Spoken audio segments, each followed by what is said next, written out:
niombe sana kwetu sisi viongozi tulioko meza kuu na wale tuliopo huko, tuwatendee haki wenzetu pindi tunapopewa fursa ya kuongoza makundi ya watu wengine. Asitokee mtu yoyote akamuumiza mtu, na usiruhusu mtu akaharibikiwa ndani ya mikono yako. Usiruhusu kalamu yako ikamuonea mtu kumharibia maisha yake ya kazi. Viongozi tuna wajibu mmoja: kulea, kuelimisha, kuonya, kufundisha, lakini kuwasaidia wale ambao tunaamini wana changamoto ili waweze kuwa bora zaidi. Kwa hiyo nitoe wito kwetu wote tulioko hapa, ndani ya taasisi zetu za umma, ndani ya halmashauri zetu na maeneo mengine, tuwatendee watu haki kama ambavyo Mheshimiwa Rais amekuwa akisisitiza. Itakuwa ni kosa kubwa sana endapo umepewa fursa ya kuongoza ukamuonea mtu. Tambua unatengeneza laana ndani yako na kizazi chako. Tuwatendee watu haki ili tuweze kuwasaidia. Lakini jambo la pili, wafanyakazi tuna wajibu wa kuisaidia nchi yetu pamoja na serikali yetu.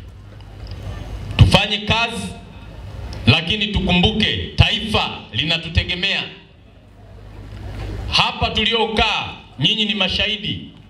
Kuna watu maelfu kwa maelfu wanatamani kupata nafasi ambazo tumezipata leo, lakini hawajapata hiyo fursa. Leo Mungu amekupa fursa hii, itumie vizuri kwa kuwatumikia watu wake. Fanya kazi bila kuchoka. Pale kwenye changamoto tuwasiliane. Viongozi wapo ili wananchi wetu wanufaike na matunda ya serikali yao. Kama wewe ni mganga mkuu wa wilaya na kwenye hospitali yako kukawa na malalamiko mengi, maana yake unaigombanisha serikali na wananchi. Kama ni mkuu wa idara, mkuu wa kitengo, mkuu wa taasisi, kukawa na manunguniko, maana yake utendaji wa kazi utashuka. Utendaji ukishuka, wananchi wataishutumu serikali. Lakini serikali imekupa fursa ya kuwatumikia hao wananchi.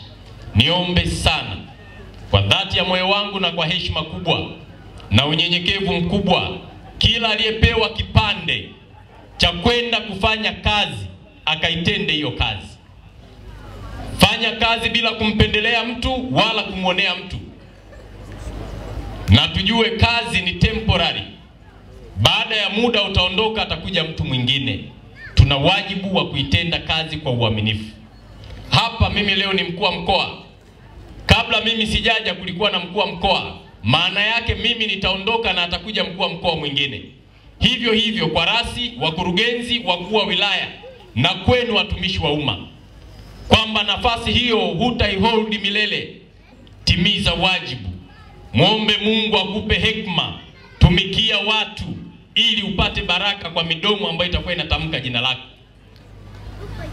Haya tukiyazingatia, tutakuwa na mkoa bora na tutakuwa watumishi bora zaidi. Maeneo mengi ya kazi kumekuwa na vitu haviko sawa. Kuna baadhi ya watu huwa hawawi wengi katika utawala, wachache sana, wana tabia ya kutengeneza chuki ndani ya viongozi na ndani ya watumishi. Tabia ya kutengeneza majungu, uchonganishi, uongo, na kuwatengenezea wenzao ajali waharibikiwe, wao waonekane bora. Niombe sana hilo kosa tusije tukalifanya. Hatuna sababu ya kuumizana. Matamanio yetu ni wote tukue pamoja.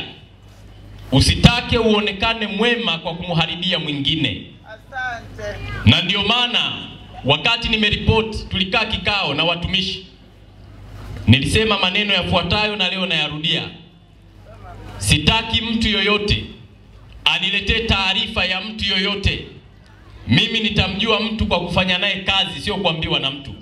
Asante. Kwa nini nasema hivi? Nimeshuhudia watu wengi wakiumizwa kwa sababu ya midomo ya watu. Watu wengi wanaonewa kwa sababu hawana sauti ya kujitetea. Watu wengi wanalia machozi. Kwa nini? Kuna watu ambao wanawaumiza kutengeneza fitina hapa katikati. Niombe sana viongozi sisi tulioko huku, watumishi mlioko huko, tutendeane haki, lakini mpe mtu nafasi ya kukusikiliza. Sikiliza mtu kabla hujamhukumu. Mtumishi anaweza asije kazini leo. Usikimbilie kuandika barua na kumlaumu, kumpa adhabu. Mwite, msikilize, ana nini?